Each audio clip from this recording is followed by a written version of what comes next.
Hello friends, welcome back to Hostedbykrssie. Today I'm participating in another fun challenge.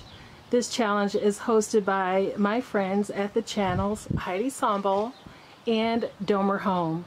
I'll link each of their channels below in the description box.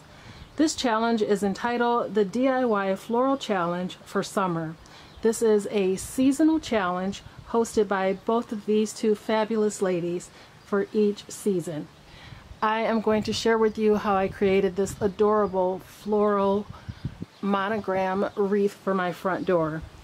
I also created one piece of it later in the fall, and I'll share that with you in the description box below and up above as well.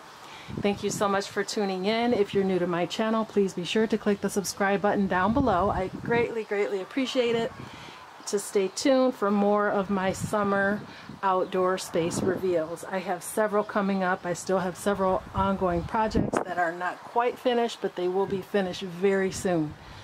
Thanks again for tuning in, and I hope you enjoyed today's challenge video, and be sure to check out all of the other participants by using that link down below. Take care. For this project, I'm using a foam board from Dollar Tree along with some florals also from Dollar Tree.